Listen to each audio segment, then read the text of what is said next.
दोस्तों, जब जीसस को पूछा गया कि भगवान का घर जो है वो कैसा होगा, कैसा है, तब जीसस ने बताया, the kingdom of heavenly father would be beyond time. यहां पर जीसस ने भी समय के बारे में बात की है, या फिर समय जो है उसका रेफरेंस देते हुए जीसस ने भगवान के बारे में, ईश्वर के बारे में बात की है। आज हम टाइम मैनेजमेंट के सेकंड लेक्चर को देख रहे हैं। This is part 2 of time management. Welcome to curiously education. मैं हूं प्रशांत मावानी। आज हम बात करेंगे कि समय जो है वो कितना पावरफुल है, समय की ताकत क्या है, उसका एक अंदाजा लगाएंगे, उसको समझने का प्रयास करेंगे, क्योंकि किसी भी चीज में अगर आपको महारत हासिल करनी है, और यहां पर बात हो रही है समय की, we want to become a good manager of our time. इससे पहले कि हमारे डिस्कशन में हमने यह देखा था कि समय जो है वो एक प्रकार की करेंसी है जो ईश्वर ने, जो कुदरत ने हमें दी है। तो अगर हमें इसके साइंस को समझना है, इसके आर्ट को समझना है, तो फिर हमें इसकी गहराई में भी उतरना पड़ता ही है। तो समय की ताकत को समझने का प्रयास जो है उसको आगे बढ़ाते हैं। हिंदू धर्म में शिव जी जो है, महादेव जी जो हैं, उनको महाकाल भी कहा जाता है। उज्जैन में जो मंदिर है, ज्योतिर्लिंग है उज्जैन में, उसका नाम है महाकालेश्वर, महाकाल। महाकाल जो है ये दो शब्द से बना हुआ एक शब्द है। महा का मतलब होता है बड़ा, और काल जो है उसका मतलब होता है समय, यानी कि टाइम।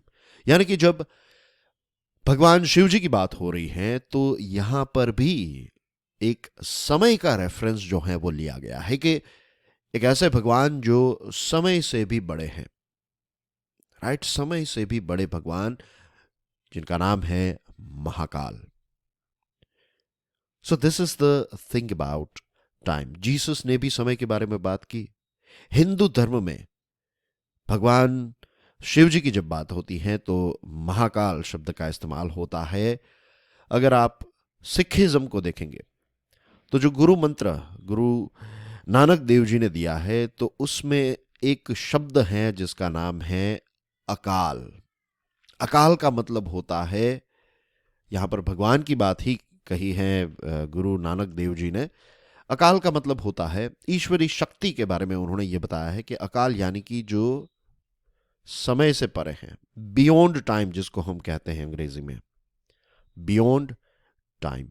तो सिखिज्म में भी यही बात है। तो यहां पर भी टाइम जो है उसका रेफरेंस लिया गया है। अब देखिए, एक वक्त आया जब जीसस जो हैं उनको भी इस धरती को छोड़कर जाना पड़ा। कृष्ण भगवान के बारे में भी यही बात है।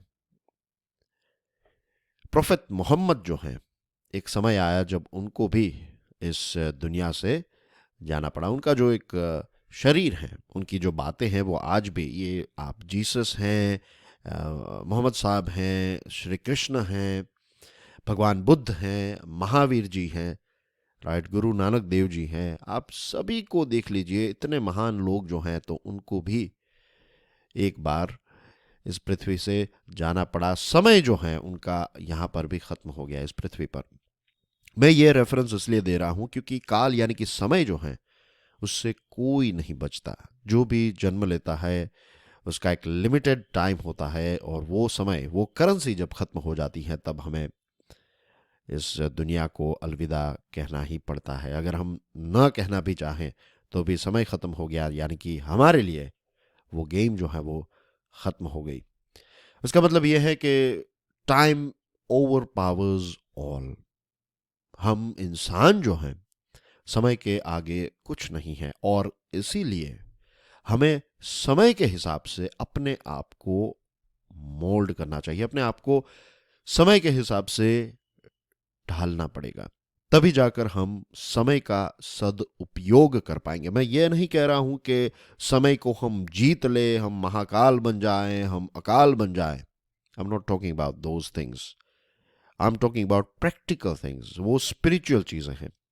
उस लेवल तक हम पहुंचे ना पहुंचे, वी डोंट नो, लेकिन हमारी ये छोटी सी जिंदगी जो है, तो उसमें अगर हम इतनी महान ताकत, जिसका रेफरेंस अलग अलग स्क्रिप्चर्स में किया गया है, अलग अलग धर्मों में इसकी बात की गई है, तो उसको हम हमारे प्रैक्टिकल जीवन के अंदर अगर हम उसका बेस्ट यूटिलाइजेशन करना चाहे, तो एक ही रास्ता बचता है, और वो ये है कि हम अपने आप को समय के हिसाब से मोल्ड कर दे, ढाल दे, फ्लेक्सिबल बन जाए, एडेप्टेबल बन जाए, कि हमें पता है कि समय जो है वो हमें एक दिन ओवर पावर कर जाएगा, और अगर हम इसका बेस्ट यूटिलाइजेशन करना चाहते हैं तो we have to mould ourselves according to it.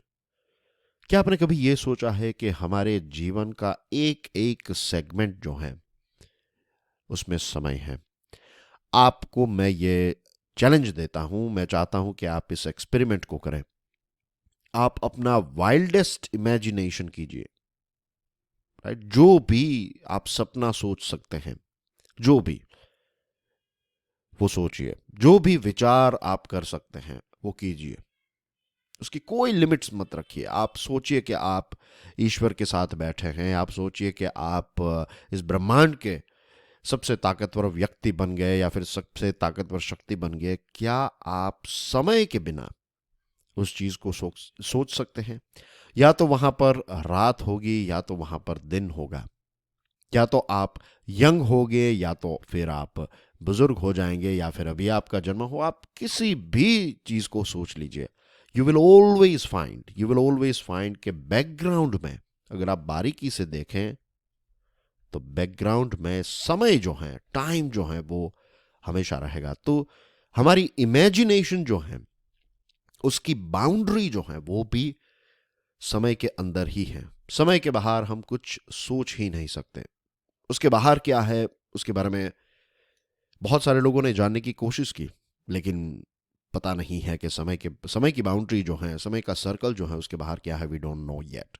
लेकिन जिस सर्कल में हम जीने वाले हैं, जिसके बारे में हमें पता है कि इस सर्कल के अंदर ही सारी चीजें हैं, तो फिर यही बेस्ट ऑप्शन रहता है हमारे पास कि हम उसका सदुपयोग करें।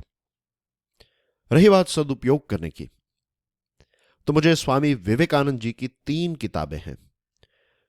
उसमें पहली किताब है कर्म योग, दूसरी है ज्ञान योग, और एक है भक्ति योग। ये तीनों की तीनों किताब, या फिर ये तीनों कॉन्सेप्ट्स जो हैं, ये तीनों के तीनों कॉन्सेप्ट जो हैं, ये परफेक्शन के बारे में बात करते हैं। Perfection of what? जब हम कर्म योग की बात करें तो कर्म योग का मतलब है परफेक्शन ऑफ वर्क। जो भी आप काम करें, अपनी बेस्ट कैपेसिटी, अपने बेस्ट रिसोर्सेज जो भी आपके पास हैं, जो भी आपकी क्षमता है, उसका बेस्ट यूटिलाइजेशन करना, यह कर्म योग हो गया। ज्ञान योग का मतलब होता है परफेक्शन ऑफ नॉलेज, और भक्ति योग का मतलब हो गया परफेक्शन ऑफ वर्शिप, राइट? ये 3 योग जो हैं वो दिखने में बहुत ही अलग लगते होंगे आपको। इनका कोई कॉमन कनेक्शन भी शायद आपको ना पता हो, या फिर हमें ना पता हो कि ये तीनों क्या एक दूसरे के साथ इंटर रिलेटेड है, राइट? इट्स लाइक जो यूपीएससी की तैयारी कर रहे हैं उनको पता होगा कि करंट अफेयर्स जो है वो हमेशा जनरल स्टडीज के साथ, जो बेसिक सब्जेक्ट्स हैं उनके साथ उनका एक कनेक्शन होता है। लेकिन क्या यहां पर कर्म योग, ज्ञान योग और भक्ति योग का एक दूसरे के साथ इंटर रिलेशन है? एक ऐसी चीज है जहां पर ये तीनों योग जो हैं वो इंटरैक्ट होते हैं, दैट इज समय योग। समय जो है वो एक ऐसा पॉइंट है, एक ऐसा फ्यूजन पॉइंट है, जहां पर कर्म योग, भक्ति योग, ज्ञान योग जो है वो एक दूसरे के साथ फ्यूजन, यानी कि एक दूसरे को मिल जाते हैं। अगर हम समय योगी बन जाएं, अगर हम समय का सदुपयोग करने लगे, तो हम ऐसे बिंदु पर खड़े रह जाते हैं जहां पर आपका काम, यानी कि वर्क, आपकी नॉलेज और आपकी भक्ति, आपकी आपकी जो वर्शिप है, ये तीनों की तीन चीजें जो हैं वो परफेक्शन में समय योग के बिंदु पर आकर मिल जाती हैं। इस पर थोड़ी और अगर चर्चा करें, तो कर्म योग का बेसिक जो मैंने आपको काम के बारे में बताया कि परफेक्शन ऑफ वर्क, तो इसका मतलब ये होता है टेकिंग इनिशिएटिव। भागवत गीता का एक रेफरेंस दूं तो भगवान श्री कृष्ण ने यह कहा है कि अगर पापों का लिस्ट बनाया जाए तो उसमें से एक सबसे बड़ा पाप जो है वो है हेजिटेशन, हिचकिचाना। और बहुत सारे लोग जो होते हैं, बहुत सारे लोग, वो हिचकिचाहट में ही हमेशा रह जाते हैं कि अगर मैं उनको ये कहूंगा तो क्या होगा, अगर मैं ये करूंगा तो फिर क्या होगा, ये क्या होगा के चक्कर में, यानी कि एक परफेक्शन की तलाश के पीछे कि नहीं जब ये होगा तब मैं ये चीज करूंगा, जब मेरे पास ये सारे रिसोर्सेस आएंगे तब मैं पढ़ाई करने के लिए बैठूंगा, जब मेरे पास एक अलग से स्टडी रूम होगा, जब मैं लाइब्रेरी में जाऊं तब वहां पर कोई ना हो या फिर पिन ड्रॉप साइलेंस हो, तभी मैं अच्छा पढ़ूंगा। तो ये परफेक्शन वाली सिचुएशन कभी भी नहीं आएगी। लेकिन आपको अपने जो रिसोर्सेस हैं उनका बेस्ट इस्तेमाल करना है। तो this is taking initiative, right. फिर एक है ज्ञान योग, यानी कि नॉलेज अबाउट वर्क। आप सिर्फ अगर खेत जो है उसको उसको अगर आप हल चला देंगे उसके ऊपर और ऐसे वैसे दाने जो हैं वो उसका छिड़काव कर देंगे तो आपको बेस्ट फसल मिलेगी, ऐसी कोई गारंटी नहीं है।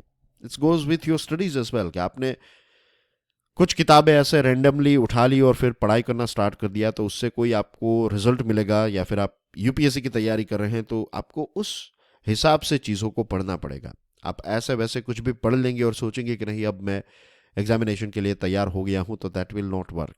आपको अच्छे सीड्स का इस्तेमाल करना पड़ेगा, आपको ये ज्ञान प्राप्त करना पड़ेगा कि कैसे अच्छे सीड्स का इस्तेमाल करके मैं ज़्यादा से ज़्यादा फसल जो है वो पैदा कर सकता हूँ। Same thing goes with your time as well, same thing goes with your studies as well, कि अगर आप सिर्फ पढ़ते जा रहे हैं तो उससे कुछ नहीं होगा। आपको ये सारी बेसिक स्किल्स जैसे कि time management, focus, personality development, ये सारी चीज़ों पर भी आपको मेहनत करनी पड़ेगी, क्योंकि ये सारे इंग्रेडिएंट्स जो हैं वो आपकी रेसिपी को और ज़्यादा टेस्टफुल बनाएंगे। एंड देन वी हैव भक्ति योग, सरेंडर टू ऑलमाइटी। ये मॉडर्न साइंस के स्ट्रेस मैनेजमेंट या फिर परफॉर्मेंस मैनेजमेंट जो है उसमें एक बहुत बड़ा लेसन जो है वो स्पोर्ट्स पर्सन को सिखाया जाता है। ऑस्ट्रेलिया के जो स्पोर्ट्स पर्सन है, क्रिकेट की बात मैं करूं अगर, क्योंकि क्रिकेट एक ऐसी चीज़ है जो आप में से बहुत सारे लोग देखते होंगे, उसके साथ इजीली हम रिलेट कर सकते हैं। इंडियंस जो हैं, मीन्स हमारे यहाँ पर तो क्रिकेट जो है उसका क्रेज है। तो ऑस्ट्रेलिया के क्रिकेटर्स जो हैं वो एक समय पर, बैट्समैन पर्टिकुलरली, अच्छा स्कोर जो है वो नहीं कर पाते थे। तो पता है उनके जो स्पोर्ट्स साइंस के जो कोचेस हैं, जो क्रिकेट के कोचेस हैं, उन्होंने उनको क्या बताया कि don't worry about run, right, don't worry about dollars. Dollars के पीछे अगर आप भागोगे, ऐसा सोचोगे कि अगर मैं सेंचुरी लगाऊंगा तो मुझे इतने डॉलर्स मिलेंगे, ये वो, ये सारी चीज़ों के चक्कर में मत पड़िए। आप जो हैं अपना बेस्ट देने का प्रयास कीजिए और रिजल्ट्स जो हैं वो उसके बारे में चिंता मत कीजिए। ये चीज जब एक वेस्टर्न वर्ल्ड का स्पोर्ट्स साइंटिस्ट समझाता है तो हम उसको बहुत ही साइंस के पॉइंट ऑफ व्यू से देखते हैं, लेकिन यही बात जब हम हमारे स्क्रिप्चर्स में पढ़ते हैं तो हम उसको एक धार्मिक बात समझ लेते हैं, लेकिन उसका कभी हम अपने जीवन में इंप्लीमेंटेशन करने के बारे में उस साइंटिफिक पॉइंट ऑफ व्यू से कभी सोचते ही नहीं है। ये हमारी सबसे बड़ी खामी है। योग की ही बात करें तो योग हमारे देश में हजारों सालों से चल रहा है, और यहां पर जब मैं योग की बात कर रहा हूं तो इट्स नॉट के सिर्फ हिंदू के लिए। योग जो है ये ह्यूमन काइंड के लिए है, ये मानव जाति के लिए है। ये ऐसा नहीं है कि मुसलमान इसको नहीं कर सकते, ये ऐसा नहीं है कि क्रिश्चियंस इसको नहीं कर सकते। ये जो भी बातचीत चल रही है इस पर फोकस मत कीजिए, राइट। योग जो है वो ह्यूमन काइंड के लिए है। कोई दवाई जो है तो वो हिंदू के लिए अलग, मुसलमानों के लिए अलग ऐसे नहीं बनाई जाती। सेम थिंग गोज विथ योग इज वेल। तो जिम जो है, जो वेस्टर्न वर्ल्ड का कॉन्सेप्ट है, तो उसमें हम ऐसा नहीं कहते कि जिम करना जो है वो इस कम्युनिटी के लिए अच्छा है, इस कम्युनिटी के लिए ना, उसको हम एक साइंटिफिक पॉइंट ऑफ व्यू से देखते हैं। लेकिन जब योग की बात आती है तब उसको हम धर्म के साथ अटैच कर देते हैं, which is a bad thing of course. ये ह्यूमन काइंड के लिए है। तो यहां पर जो भगवत गीता की जो बात है कि कृष्ण ने जो बताया अर्जुन को, वो क्या कहा था कि तू रिजल्ट की चिंता मत कर, राइट, तू अपने परफॉर्मेंस पर फोकस कर। रिजल्ट जो है वो देना मेरे हाथ में है, या फिर रिजल्ट जो है वो ऑटोमेटिक एक बाय प्रोडक्ट के तौर पर होना चाहिए। Same thing goes with this concept, surrender to almighty, bhakti yoga. जो भी ईश्वर में, अल्लाह में, भगवान में, जीसस में या फिर कुदरत में आप बिलीव करते हैं, आप अपना काम कीजिए और उसको छोड़ दीजिए। इससे क्या होगा पता है, स्ट्रेस जो है वो जनरेट नहीं होगा। और हमने हमारी फोकस वाली सीरीज में एक चीज देखी थी, एक साइंटिफिक चीज को समझा था कि जब स्ट्रेस होता है तब फोकस की कंडीशन, कंसंट्रेशन की कंडीशन जो है वो तबाह हो जाती है। यही वो सीक्रेट है, राइट। और टाइम मैनेजमेंट के साथ भी यही चीज जुड़ी हुई है। I will give you one more example. मान लीजिए आप एक नदी किनारे पर बैठे हुए हैं और हर जगह से पानी जो है वो फ्लो हो रहा है। आप उसको देखेंगे, आपको मजा आएगा, लेकिन ये पानी जो है वो आपका किसी काम का नहीं रहेगा, क्योंकि आप बस वहां पर बैठे हैं। अगर ये जो पानी की धारा है उसमें से अगर आप एक बाल्टी पानी निकाल लें तो ये बाल्टी में जो पानी है वो आपका हो गया, राइट। अगर आप उसमें से एक बड़ा टैंकर पानी निकाल लें तो ये पूरा टैंकर जो है वो आपका होगा। ये आप पर डिपेंड है कि आप कितना पानी जो है वो इस बहती हुई धारा से निकालना चाहते हैं। समय की धारा जो है वो भी ऐसी ही है।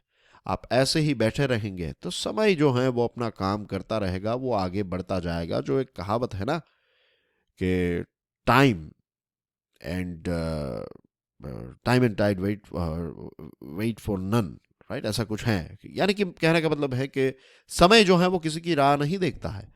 अगर आप उसका इस्तेमाल करना चाहते हैं तो अभी के जो मोमेंट्स हैं वो आपके मोमेंट्स हैं, आप उसका बेस्ट यूटिलाइजेशन कर लीजिए तो वो समय आपका हो गया, वरना फिर आप ऐसे ही बैठे रहेंगे तो वो समय जो है वो चला जाएगा। तो we gain nothing by just standing, by just sitting. हमें उस समय का इस्तेमाल जो है वो करना है। ये टाइम मैनेजमेंट के लिए एक बहुत ही इंपॉर्टेंट चीज आपको समझनी है कि टाइम मैनेजमेंट की आप 10 किताबें पढ़ लीजिए, मेरे द्वारा बनाए गए 10-15 लेक्चर्स जो हैं, ये वीडियो लेक्चर्स, वो आप देख लीजिए, तो क्या आप समय योगी बन जाएंगे? The answer is no. आपको एफर्ट्स डालने पड़ेंगे। और जो भी कोई ऐसा दावा कर रहा है कि आप सिर्फ ये देख लीजिए और आप समय योगी बन जाएंगे, वो सारी चीजें जो हैं वो रॉन्ग नंबर हैं। मैं आपको कहता हूं कि अगर आप साहस नहीं करेंगे, साहस यानी कि अगर आप एफर्ट्स, मेहनत करने का साहस भी आपके अंदर नहीं है, तो टाइम मैनेजमेंट जो है वो कभी आप समझ भी नहीं पाएंगे और कभी उसका सदुपयोग भी आप नहीं कर पाएंगे। आप जहां पर थे वहीं पर बैठे रहेंगे। थोड़ी बहुत चीजें आपको पता चल जाएगी, लेकिन इंप्लीमेंटेशन के बिना नॉलेज जो है वो इल्यूजन रहता है। मीन्स आपके पास ज्ञान है लेकिन आप उसका प्रैक्टिकल इस्तेमाल ही नहीं कर रहे, तो फिर वो ज्ञान जो है वो सड़ जाएगा, वो किसी काम का नहीं आएगा। वो सिर्फ आपके कॉन्सेप्चुअल क्लैरिटी हो गई, दैट्स इट। आपको कुछ मिल गया, आपको मजा आया, दैट्स इट। उसका प्रैक्टिकल जीवन में कोई इंप्लीमेंटेशन ही नहीं होगा अगर आप उसका इंप्लीमेंटेशन नहीं करेंगे तो दिस इज द थिंग। ये चैलेंज जो है वो उठाने का साहस आपके अंदर होना चाहिए, तभी आप टाइम मैनेजमेंट में आगे बढ़ पाएंगे। और सिर्फ क्वांटिटी से कुछ नहीं होता है, राइट। दो चीजें काम करेगी, एक तो कितनी इंटेंसिटी के साथ, कितने जुनून के साथ आप समय का इस्तेमाल कर रहे हैं और कितना क्वालिटी टाइम जो है उसका आप इस्तेमाल कर रहे हैं।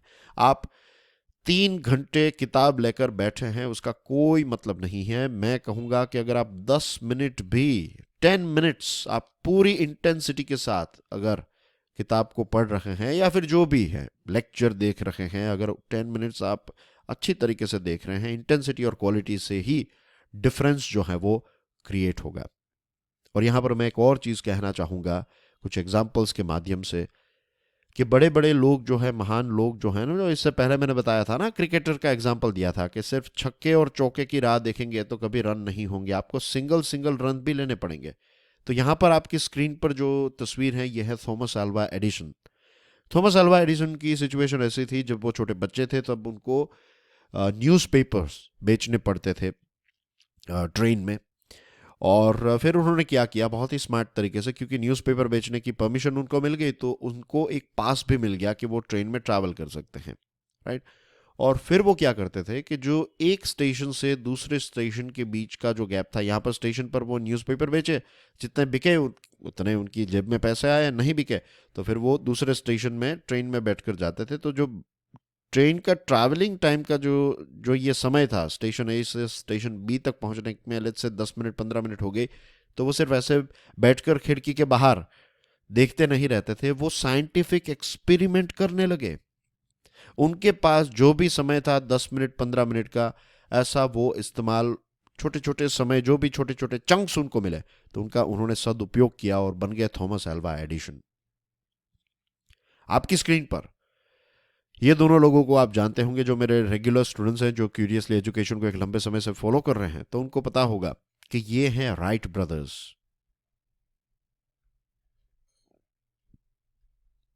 कौन है राइट ब्रदर्स? नए स्टूडेंट्स के लिए मैं बताना चाहूंगा, ये दोनों ऐसे लोग हैं जिन्होंने एरोप्लेन की फ्लाइट जो है, फर्स्ट फ्लाइट इस पृथ्वी पर अगर किसी ने उड़ाई है तो ये दो भाई हैं, अमेरिकन थे। इनका नाम है Wilbur and Orville right. Right, तो ये दोनों लोगों ने क्या किया पता है? ये साइकिल की दुकान चलाते थे और उनको कुछ बड़ा करना था, उनके सपने बड़े थे। कोई ऐसी डिग्री विग्री नहीं थी इनके पास, लेकिन उनको कुछ बड़ा करना था, उनका विजन था। तो साइकिल की दुकान में जब काम नहीं रहता था, जब वो फ्री थे, तो वो ऐसे ही बैठे नहीं रहते थे। वो क्या करने लगे? वो एरोनॉटिकल इंजीनियरिंग के साथ जुड़ी हुई स्टडीज करने लगे। वहां पर ही गैरेज में बैठे बैठे वो चीज जो है वो पढ़ने लगे, और उन्होंने अपने समय का सदुपयोग किया और उन्होंने एक ऐसी चीज बनाई, मैं बात कर रहा हूं फ्लाइट की, एरोप्लेन की, एक ऐसी चीज बनाई जो आज इस दुनिया में लाखों करोड़ों लोगों का समय बचाने का काम करती है। राइट, फ्लाइट, एक जगह से दूसरी जगह अमेरिका जाना है, 24 आवर्स के अंदर आप वहां पर पहुंच पाएंगे। वरना अगर वाया वाटरवेज जाते तो कितने महीने लगते। तो ये सब अपना टाइम मैनेजमेंट उन्होंने किया, अपना समय का सदुपयोग किया, और लाखों करोड़ों लोगों के लिए उन्होंने न जाने कितना सारा समय जो है वो बचा लिया। तो this is the thing about time management, कि आपको लगेगा कि सिर्फ आपके जीवन में, लेकिन आप जो करेंगे उससे इस पूरी दुनिया पर जो इसकी इंपैक्ट आएगी। क्योंकि याद रखिए कि समय जो है वो एक पूरी एक कनेक्टिविटी है। राइट, हमारा समय जो है वो दुनिया के समय के साथ भी डायरेक्टली इनडायरेक्टली जुड़ा हुआ है।